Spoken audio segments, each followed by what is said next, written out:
नासिक के त्रिरश्मि गुफाओं से मैं रविंद्र गाढ़े आपको इन गुफाओं का नज़ारा दिखा रहा हूँ।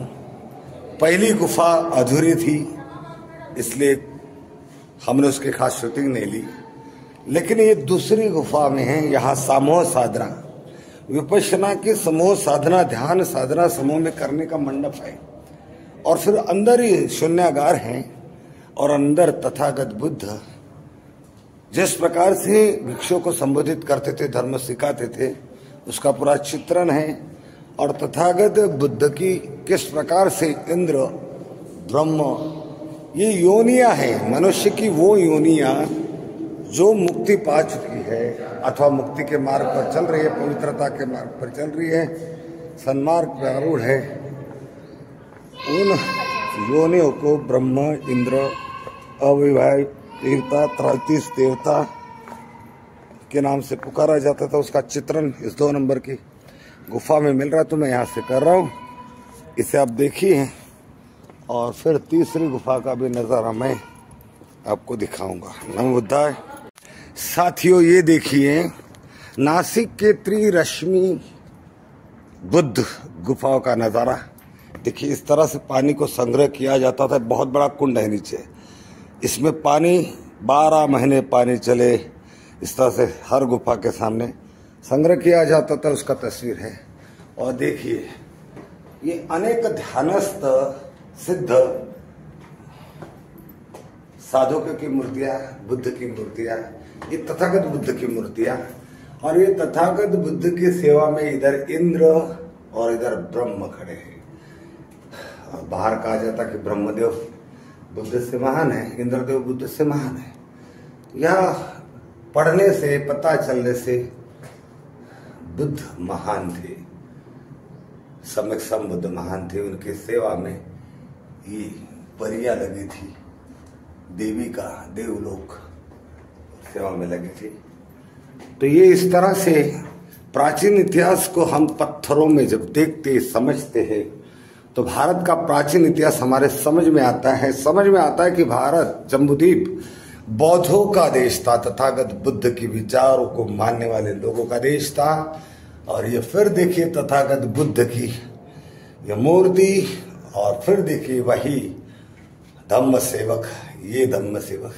अनेक प्रकार 33 देवता, 33 देवता, ई भी देवता के जिक्र बौद्ध धर्म में मिलता है।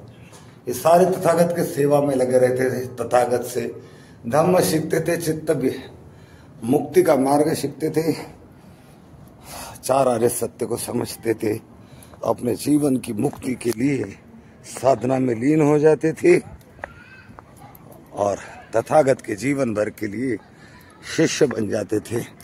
फिर ये देखिए नासिक शहर का दृश्य यहाँ से। फिर देखिए कि जो लोग गुफा देखने आए, ये देखिए फिर हमारा परिवार, ये देखिए बनावट, ये देखिए 1 2 3 4 5 6 स्तंभ, हर एक स्तंभ पर नक्शिकाम, उस समय के देवता, दानव, इनका महिमा मंडल। और ये अभी गुफा का दूसरा ये साधना कक्ष है। ये बहुत बड़ा साधना कक्ष है। भाई मोबाइल का लाइट जलाओ। ये बहुत बड़ा साधना कक्ष है। देखिए यहाँ पर समूह साधना होती थी। आवाज गूंज रहे है, बुद्धं शरणं गच्छामि, धम्मं शरणं गच्छामि। तो जब भगवान बुद्ध की मूर्तियां नहीं बनी थी, तब से इस तरह से चैत्य का निर्माण किया जाता था। और चैत्य को गिने 1 2 3 4 5 पंचशील, पंचशील को इस तरह दर्शाया जाता था। ऊपर सम्यक संबोधि को इस तरह से दर्शाया जाता था, और शरीर और इसका चक्रमण किया जाता था। बाद में इसके स्थान पर मूर्तियां बनने लगी। ये देखिए यहाँ धम्म चक्र, और देवता के हाथ में धम्म चक्र है। यहाँ भी देवता है, देवता के ऊपर देवता है। और इस तरह से ये शून्यागार है। जिसे गहन साधना में लीन होना है, वो इन शून्यागारों में साधना करता था। और समूह साधना यहाँ होती थी। और यहाँ पर नथी में शरणंगय्यम बुद्धो में शरण। ये चैत्य दिखाओ भाई, लाइट जला, ए लाइट जला, लाइट इस पे लाइट जला ना जरा, लाइट। नथी में शरणंगय्यम बुद्धो में शरणं ये तेन सच वचेन हो तुम्हें जय मंगलम नमोदय। अभी अगले गुफा की तरफ, ये है गुफा नंबर 4। ये देखिए, बाहर से दिखाता हूँ। अब ये गुफा नंबर क्या है इसे समझिए। देखिए यहाँ भी 4 बिंब है। 4 बिंबों के ऊपर जो महिलाएं, जो साधक मुक्ति के मार्ग में आरूढ़ हो चुके, तथागत के सेवक बन चुके, तथागत के शिष्य बन चुके हैं, उनका दर्शन बिंबों पे होता है।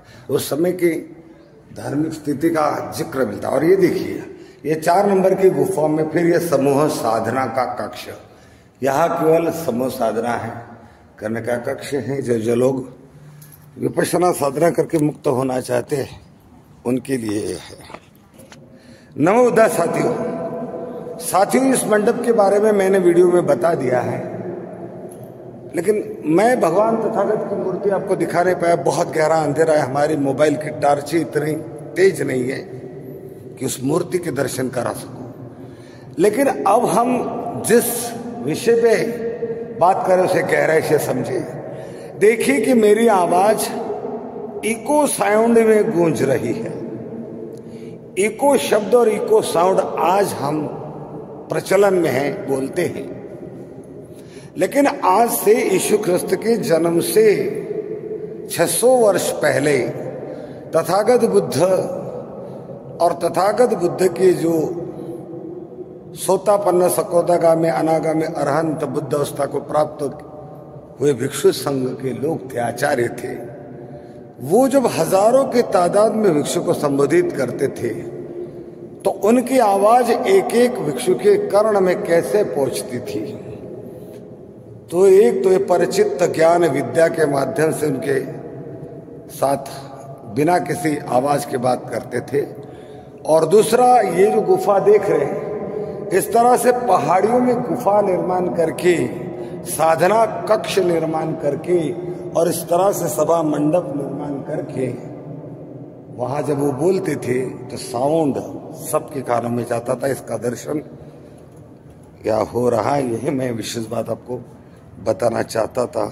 ध्यान से सुनोगे तो समझ में आएगा। अब हम अगली गुफा की तरफ बढ़ते रहो होता है। साथियों, ये है गुफा नंबर 20 और इसके बगल में है गुफा नंबर 21। अब हम प्रवेश कर रहे हैं गुफा नंबर 20 में। तो हम क्या देखते हैं कि फिर ये बहुत बड़ा सभा मंडल, इस सभा मंडप के चारों ओर शून्यागार है।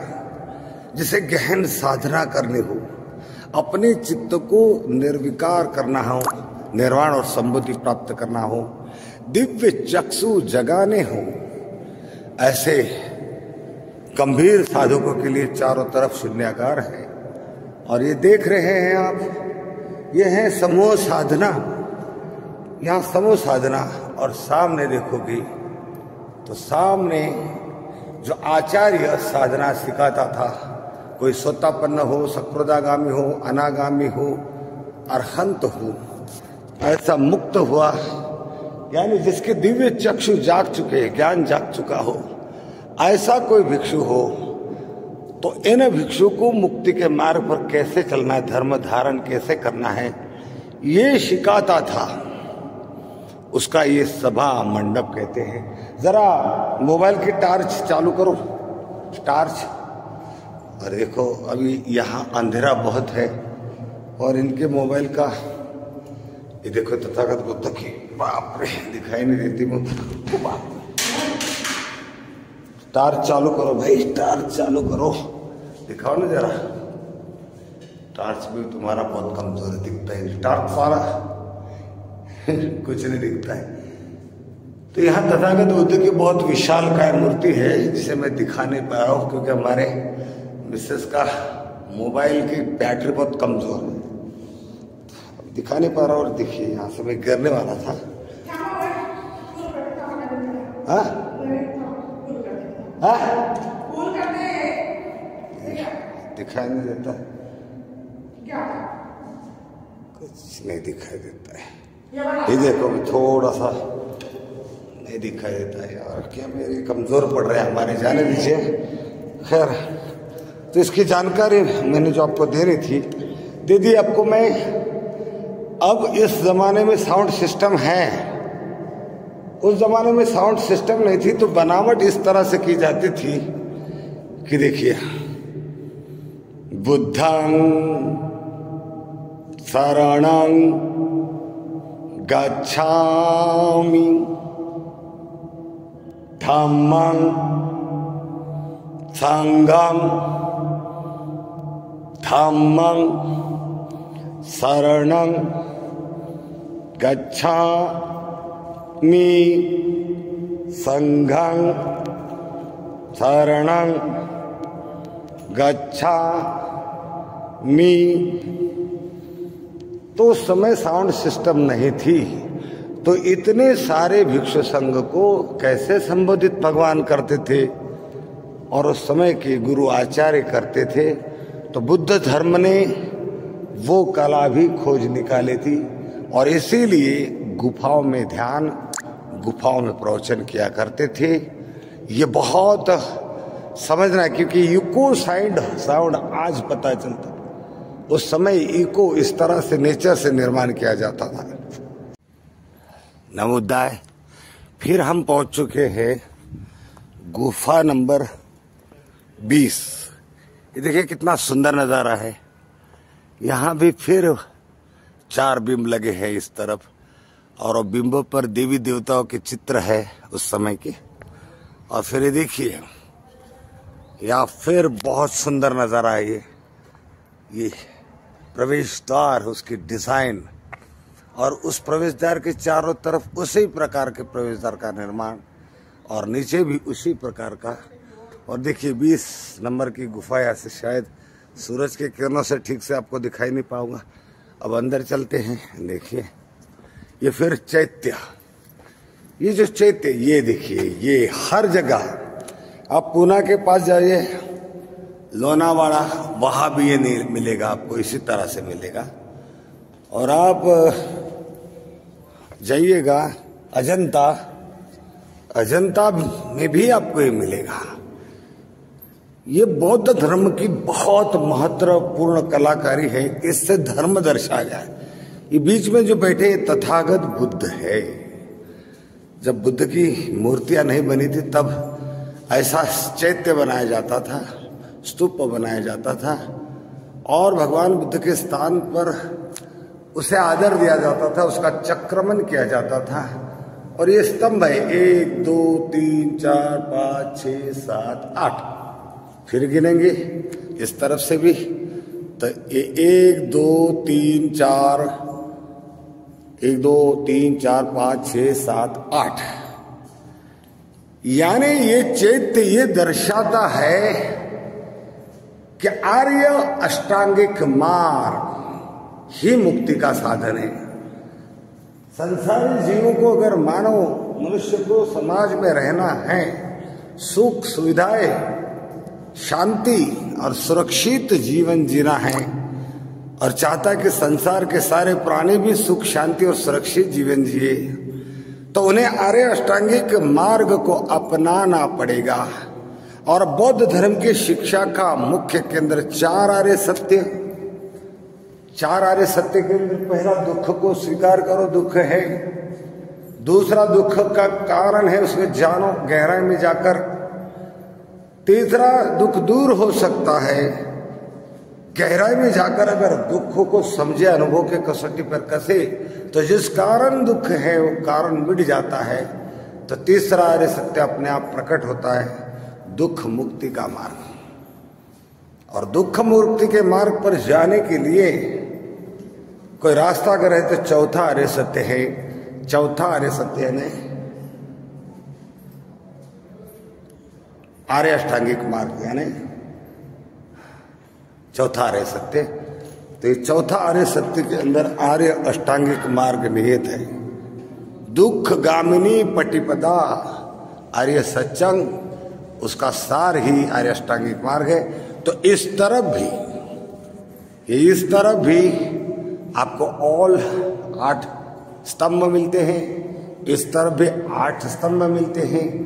और इस आर्य अष्टांगिक मार्ग के संशोधक तथागत बुद्ध इस चैत्य के रूप में मिलते हैं।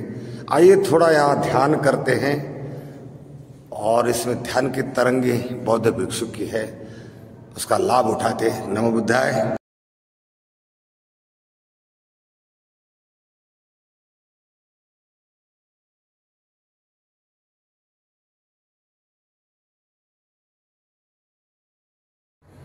देखिए साथियों, अभी मैं 30 नंबर की गुफा आपको दिखा रहा हूं।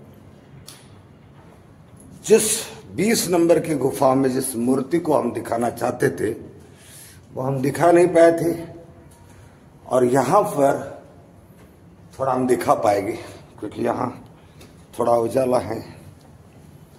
तो ये देखिए, ये है सम्यक संबुद्ध, और ऊपर जो आप देख रहे हैं ये जो परियों की बातें आप सुनते हैं, परियां, तो परी मेरे कुछ नहीं होती, लेकिन ऐसे कुछ देवता होते हैं जो मध्यम मार्ग पर चलकर तथागत के 4 आर्य सत्य आर्य अष्टांगिक मार्ग पर चलकर अपने चित्तों को विकारों से मुक्त करते, दिव्य चक्षु जगाते हैं, सम्यक संबोधि जगाते हैं।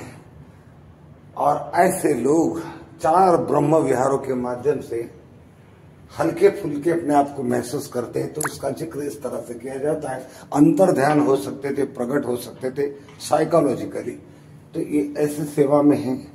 और ये फिर देवता दिखाई गई है, ये भी सेवा में है। ये फिर देवता दिखाएगी, ये भी सेवा में। और ये सारे साधना कर रहे बुद्ध के साथ साथ। यानी ये एक बुद्ध है तो ये भी बुद्ध है, ये भी बुद्ध है, ये भी बुद्ध है, ये भी बुद्ध है। इतने सारे बुद्ध क्यों? क्योंकि सम्यक संबुद्धि की संबोधि किसी एक की मोनोपोली नहीं, तथागत का धर्म है। यही पसिको पनाइयों को पचतंग वेदी तब्बो विन्नोहिति क्याओ, करके देख लो। मैं जिस रास्ते पर चलकर मुक्त हुआ हूं, उस रास्ते पर चलकर जो मैं बताता उस प्रकार से सही तरह से उस मार्ग को जो अपनाएगा वो मेरी तरह बुद्ध बनेगा, सम्यक संबुद्ध बनेगा। सम्यक संबुद्ध बनना मेरी अकेले की मोनोपोली नहीं।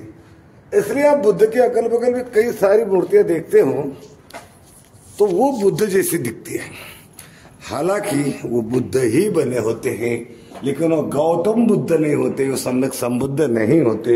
सम्यक संबुद्ध के कारण जो बुद्धत्व को प्राप्त हुए होते हैं वो लोग भी बुद्ध होते हैं। उन्हें प्रत्येक बुद्ध कहा जाता है। तो ये तथागत की फिर मूर्ति है, और अगर लाइट होता तो ये मूर्ति मुस्कुराती है। इसके पीछे इतिहास लिखा हुआ है। ये सरकार अगर ध्यान दे तो ये सब कुछ फिर से प्रकट हो सकता है, सारे लोगों को इसका ज्ञान मिल सकता है। बौद्ध लोग अगर संगठित हो जाए, बौद्ध लोग एकता बनाए, बौद्ध लोग ज्ञान हासिल करें, बौद्ध लोग अगर चाहें तो स्वयं के पैसे से भी, स्वयं के इच्छा शक्ति से भी इन प्राचीनतम बौद्ध धर्म की धरोहर को अच्छी तरह से संभाल रख सकते हैं, और आने वाली पीढ़ी को ये बता सकते हैं कि भारत में पहले से ही सनातन धर्म यानी बौद्ध धर्म था। पूरा जम्बूद्वीप बौद्ध धर्म से भरा था। पूरा विश्व यानी Jambudvipa, Iraq, Iran, Afghanistan, Mongolia, Nepal, Bhutan, सब जगह बौद्ध धर्म फैला हुआ था। इसकी झलक इन गुफा से मिलती है। देखिए, इससे मिलती है। कितना सुंदर दृश्य है ये लोग, बहुत सुंदर दृश्य।